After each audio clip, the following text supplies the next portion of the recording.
ബഹുമാനപ്പെട്ട ഇബ്നു അസാകിർ റഹ്മത്തുള്ളാഹി അലൈഹി അവിടുത്തെ താരീഖ് ദിമശ്കിൽ വളരെ കൃത്യമായി പറഞ്ഞു, എന്റെ ഖബറിന്റെ സമീപത്ത് വന്ന് എന്നെ വിളിച്ചാൽ ഞാൻ ഉത്തരം ചെയ്യുമെന്ന് മഹാനായ മുഹമ്മദുർ റസൂലുള്ളാഹി പറഞ്ഞ ഹദീസ് പറഞ്ഞിട്ടുണ്ട്. ഇബ്നു അസാകിർ ശിർക്കിന്റെ പ്രചാരകനല്ലല്ലോ. അതുകൊണ്ട് എന്റെ ചോദ്യം, മഹാനായ മുഹമ്മദ് നബി സല്ലല്ലാഹു അലൈഹി വസല്ലമ ശിർക്കിന്റെ പ്രചാരകനാണോ? ശിർക്കാണ് നിങ്ങൾ പറഞ്ഞല്ലോ. എന്നാൽ എന്റെ അടുത്ത ചോദ്യം, ശിർക്കിന്റെ പ്രചാരകനാണോ ബഹുമാനപ്പെട്ട മുഹമ്മദുർ റസൂലുള്ളാഹി? ആ ഹദീസ് നിങ്ങൾ പഠിക്കണം, എല്ലാ മുജാഹിദും പഠിക്കണം. ഓരോ സംവാദത്തിൽ ഞങ്ങൾ ഓരോന്ന് പഠിപ്പിക്കും. അതിനു വേണ്ടിയാണ് ഈ സംവാദം തന്നെ. ഇനിയും വരാനുണ്ട്. നിങ്ങൾക്ക് ഒന്നാമത്തത് സാമ്പിളിന് പിടിച്ചോ. ഇമാമിങ്ങൾ ഗ്രന്ഥങ്ങളിൽ കുഫറും ശിർക്കും പറയുന്നവരല്ലല്ലോ. അത് നിങ്ങൾക്ക് ആ ബോധം വേണം. അത് നിങ്ങൾ നന്നായി മനസ്സിലാക്കുക. ഗ്രന്ഥം ഞാൻ പറഞ്ഞു, ഹദീസ് വായിച്ചു, അപ്പൊ റസൂലുള്ളാഹി ശിർക്കിന്റെ പ്രചാരകനാണോ എന്ന് നിങ്ങൾ കൃത്യമായി ഉത്തരം പറയണം. ആ ഉത്തരമാണ് ഞങ്ങൾക്ക് ആവശ്യം. അതുകൂടി പറഞ്ഞാൽ ഈ മുജാഹിദ് പ്രസ്ഥാനം കെട്ടിയുണ്ടാക്കിയ നിർവചനം അത് പൊളിഞ്ഞ് തരിപ്പണമായി പോകുമെന്നതിൽ യാതൊരു സംശയവുമില്ല. അതുകൊണ്ട് തന്നെ ഈ നേരത്തെയുള്ള സെഷനിൽ പൊളിഞ്ഞ പോലെ ഈ ഹദീസ് ഞങ്ങൾ വ്യക്തമായി പറഞ്ഞതോടെ നിങ്ങളുടെ മനക്കോട്ടകൾ തകർന്നുപോയി, നിങ്ങളുടെ നിർവചനം തകർന്നുപോയി. മൂപ്പര് വിചാരിച്ചത് വേറെ ഏതോ ഹദീസാണെന്നാണ്. അതൊക്കെ നോക്കിണ്ടാക്കുന്നുണ്ട്. അതുകൊണ്ടൊന്നും കാര്യമില്ല. ഞങ്ങൾ പറയുന്നത് ഈ ഹദീസാണ്, താരീഖ് ഇബ്നു അസാക്കിറിന്റെ ഹദീസാണ്. ആ ഹദീസ് അത് വളരെ പ്രധാനമാണ്. അതിൽ ശിർക്കില്ലല്ലോ. ശിർക്ക് പറയുന്ന ഗ്രന്ഥമല്ലല്ലോ. അസ്സലാമു അലൈക്കും. ഏതായാലും തെളിവ് പറഞ്ഞല്ലോ. പക്ഷെ പറഞ്ഞ തെളിവ് എന്തിനാ പറയേണ്ടത് എന്ന് മുസ്ലിയാരോട് മറന്നുപോയി. എന്തിനാ തെളിവ് പറയേണ്ടത്? മുജാഹിദികൾ പറഞ്ഞ നിർവചനം തെറ്റാണ് എന്നതിനല്ലേ? അതിനാദ്യം തെളിയിക്കേണ്ടത് ഇതിൽ ഇസ്തിഗാസ പ്രാർത്ഥനയുണ്ട് എന്നാണ്. അതാരാ പറഞ്ഞത്? ആരാ പറഞ്ഞത്? ഇബ്നു അസാകിർ തന്റെ താരീഖിൽ ലൈൻ ഖാമ അലാ ഖബരി ഫഖാല യാ മുഹമ്മദ് ലൗ ജീബന്നഹു എന്ന് പറഞ്ഞ വാക്യം, ഹദീസ് എന്ന പദം ഞാൻ അതിന് പ്രയോഗിക്കുന്നില്ല.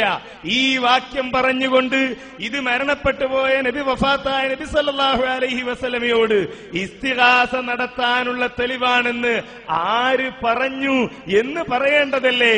അങ്ങനെ ഒരു വാക്യം എവിടെയെങ്കിലും കാണുമ്പോഴേക്ക് അത് പ്രമാണമാണ് എന്ന് വിചാരിച്ചതാണ് ധാരണക്കുറവ്. ഞാൻ വളരെ വിനയത്തോടെ പറയട്ടെ, നമ്മുടെ വ്യവസ്ഥ ഒന്ന് വായിക്കണം. സ്വഹീഹായ ഹദീസ് എന്നാണ്. എവിടെയെങ്കിലുമുള്ള വാക്യം ഉദ്ധരിക്കലല്ല, സ്വഹീഹായ ഹദീസാണ്. ആ ഹദീസ് ഉദ്ധരിക്കുന്നുവെങ്കിൽ ഞാൻ വെല്ലുവിളിക്കുന്നു, അതിലുള്ള സനദുകൾ വായിച്ച് ഓരോരുത്തരും സ്വീകാര്യരാണെന്ന് തെളിയിക്കണം. രണ്ടാമതായി, ഒന്നാമത് തെളിയിക്കേണ്ടതോ ഇത് ഇസ്തിഗാസക്ക് തെളിവാണ് എന്ന് പണ്ഡിതന്മാർ പറഞ്ഞത് തെളിയിക്കണം.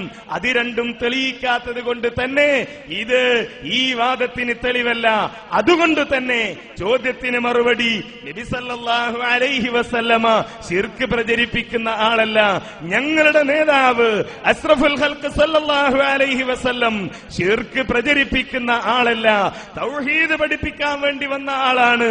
അതുകൊണ്ടാണ് ആ നബി സല്ലല്ലാഹു അലൈഹി വസല്ലം ഖലീലുല്ലാഹിയായ ഇബ്രാഹിം നബി അലൈഹിസ്സലാമിനോട് ഒരു ദുആ പോലും നടത്താതിരുന്നത്. അതുകൊണ്ടാണ് അസ്റഫുൽ ഖൽഖ് സല്ലല്ലാഹു അലൈഹി വസല്ലം കലീമുല്ലാഹിയായ മൂസാ നബി അലൈഹിസ്സലാമിനോട് ഒരു പ്രാർത്ഥന പോലും നടത്താതിരുന്നത്. അതുകൊണ്ടാണ് ആ റസൂലുള്ളാഹി അബുൽ ബശറായ ആദം നബി അലൈഹിസ്സലാമിനോട് ഒരു പ്രാർത്ഥന പോലും നടത്താതിരുന്നത്. അങ്ങനെ അമ്പിയാക്കൾക്ക് ഈ ലോകത്ത് നടക്കുന്ന ആളുകളുടെ കാര്യങ്ങൾ കാണുവാനും കേൾക്കുവാനും അതിന് ഉത്തരം ചെയ്യുവാനും കഴിവുണ്ടായിരുന്നുവെങ്കിൽ അല്ലാഹുവിന്റെ റസൂൽ അത് ചെയ്തു കാണിക്കുമായിരുന്നു. അങ്ങനെ ഒരു മാതൃകയില്ല. ഇനിയോ ഇത് കേട്ടത് സഹാബത്താണല്ലോ. ഞാൻ നേരത്തെ പറഞ്ഞു, സഹാബത്തിന്റെ ജീവിതത്തിൽ അങ്ങനെ ഒരു സമ്പ്രദായമില്ല. അല്ലാഹു അവർക്ക് പ്രശ്നങ്ങൾ ഉണ്ടായിട്ടുണ്ട്, അവർക്ക് ബുദ്ധിമുട്ടുകൾ ഉണ്ടായിട്ടുണ്ട്. ഇതാ നബി സല്ലല്ലാഹു അലൈഹി വസല്ലം തന്റെ ഖബറിനരികിൽ വന്ന് യാ മുഹമ്മദ് എന്ന് വിളിച്ചാൽ ഉത്തരം ചെയ്യുമല്ലോ എന്ന് എന്ന് അള്ളാഹുവിന്റെ റസൂല് പഠിപ്പിച്ചത് മനസ്സിലാക്കി സ്വഹാബികൾ അവിടെ പോയി ഇസ്തിഗാസ നടത്തിയിട്ടില്ല. അങ്ങനെ ഒരു സമ്പ്രദായം അബൂബക്കർ റളിയല്ലാഹു അൻഹു പഠിപ്പിച്ചില്ല. പ്രശ്നങ്ങളില്ലാത്തത് കൊണ്ടല്ല, പ്രയാസങ്ങളില്ലാത്തത് കൊണ്ടല്ല. ഞാൻ പറയുന്നു, നേരത്തെ പറഞ്ഞതുപോലെ ഇന്ന് നമ്മുടെ നാട്ടിൽ നാം നടത്തിക്കൊണ്ടിരിക്കുന്നത് പോലെ പ്രാർത്ഥന നടത്താൻ, നമ്മുടെ പ്രശ്നങ്ങളും പ്രയാസങ്ങളും ആവലാദികളും പറഞ്ഞ് അത് പരിഹരിക്കാൻ നബി സല്ലല്ലാഹു അലൈഹി വസല്ലമക്ക് കഴിയും എന്ന് പഠിപ്പിക്കുന്ന ഒരു വാക്യമായി ഇതിനെ ആരെങ്കിലും വ്യാഖ്യാനിക്കുകയും പണ്ഡിതന്മാർ അത്തരത്തിൽ പ്രാമാണികമായി വിശദീകരിക്കുകയും ചെയ്തെങ്കിലേ ചോദ്യത്തിന് പ്രസക്തിയുള്ളൂ. നിങ്ങളുടെ ചോദ്യം, ആ ചോദ്യത്തിന് ഉപോത്ബലകമായ തെളിവ് സമർപ്പിക്കാത്തത് കൊണ്ട് തന്നെ ഞങ്ങൾ തള്ളിക്കളയുകയാണ്. മറുപടി പറയേണ്ട ആവശ്യമില്ല. മറുപടി പറയണമെങ്കിൽ ഇത് ചെയ്യാമെന്ന്, ഇത് ഇസ്തിഗാസക്ക് തെളിവാണ് എന്ന് എന്താണോ ശിർക്കായി ഞാൻ പറഞ്ഞത് അതിന് തെളിവാണ്. ഖിയാമത്ത് നാൾ വരെ ലോകത്ത് ജീവിക്കുന്ന മുഴുവൻ മുസ്ലിങ്ങൾക്കും അവരുടെ പ്രശ്നവും പ്രയാസവും റസൂലുള്ളാഹിയുടെ ഖബറിന്റെ അരികിൽ വന്ന് പറഞ്ഞ് അവരുടെ പ്രശ്നങ്ങൾ പരിഹരിക്കാനുള്ള തെളിവാണിതെന്ന് പ്രാമാണിക പണ്ഡിതന്മാർ മനസ്സിലാക്കുകയും വിശദീകരിക്കുകയും ചെയ്തത് ഉദ്ധരിച്ചുകൊണ്ട് വേണമായിരുന്നു പറയാൻ. അതിന് ഈ ഹദീസ്, നിങ്ങൾ പറഞ്ഞ ഈ വാക്യത്തിന് ന്യൂനതകളുണ്ട്. ഹദീസ് വിധാനശാസ്ത്രപ്രകാരം 2 ന്യൂനതകൾ എടുത്തു പറയാൻ കഴിയുന്നത് തന്നെയുണ്ട്. വേറെയും നമുക്ക് വിശദീകരിക്കാം. അതുകൊണ്ട് ഒന്നാമതായി തെളിയിക്കേണ്ടത് അതാണ്. അത് തെളിയിച്ചിട്ടില്ല. എന്ത്? ഇതിൽ ഇസ്തിഗാസയുണ്ടെന്ന്. രണ്ടാമത് ഈ ഹദീസ് സ്വഹീഹാണെന്ന് തെളിയിക്കേണ്ടതുണ്ട്. അതും തെളിയിച്ചിട്ടില്ല. അതുകൊണ്ട് തന്നെ ഈ 2 വസ്തുതകളും തെളിയിക്കപ്പെടാത്ത കാലത്തോളം ചോദ്യത്തിന് പ്രസക്തിയില്ല. എങ്കിലും പറയുന്നു, അള്ളാഹുവിന്റെ റസൂൽ ശിർക്ക് പ്രചരിപ്പിക്കുന്ന ആളല്ല, തൗഹീദ് പഠിപ്പിക്കുന്ന ആളാണ്. ഈ ബദർ യുദ്ധത്തിന്റെ സന്ദർഭത്തിൽ അതേപോലെ തന്നെ മറ്റ് പ്രയാസങ്ങൾ ഉണ്ടായപ്പോൾ ജീവിതത്തിലെ മറ്റൊരുപാട് സന്ദർഭങ്ങളിൽ അള്ളാഹുവിനോട് മാത്രം പ്രാർത്ഥന നടത്തിയ മാതൃകയാണ് അസ്റഫുൽ ഖൽഖിന്റെ മാതൃക. ആ മാതൃക പഠിപ്പിച്ച റസൂൽ സല്ലല്ലാഹു അലൈഹി വസല്ലം, നിങ്ങളുടെ പ്രശ്നങ്ങളൊക്കെ നിങ്ങൾ എന്നോട് വിളിച്ചു പറഞ്ഞാൽ അത് ഞാൻ പരിഹരിച്ചു തരും എന്ന് പഠിപ്പിച്ചിട്ടില്ല. അങ്ങനെ പഠിപ്പിച്ചതായി എല്ലാ മുസ്ലിങ്ങൾക്കും അവരുടെ പ്രശ്നങ്ങൾ പറയാൻ, ആ റസൂലിന്റെ അരികിൽ ചെന്ന് പറയാൻ ഈ ഹദീസ് തെളിവാണെന്ന് പ്രാമാണികരായ ഹദീസ് പണ്ഡിതന്മാർ വിശദീകരിച്ചത്. തെളിവായി ഉദ്ധരിക്കാൻ കഴിയുമെങ്കിൽ അതായിരുന്നു ഉദ്ധരിക്കേണ്ടിയിരുന്നത്. ഏതായാലും ഒന്നാമത്തെ ചോദ്യത്തിന് വളരെ കൃത്യമായ മറുപടി ഇവിടെ നൽകപ്പെട്ടു കഴിഞ്ഞു. ഇനി പുറത്തിറങ്ങി ചോദ്യത്തിന് മറുപടി പറയാൻ മുജാഹിദുകൾക്ക് കഴിഞ്ഞിട്ടില്ല എന്ന് പറയരുത്.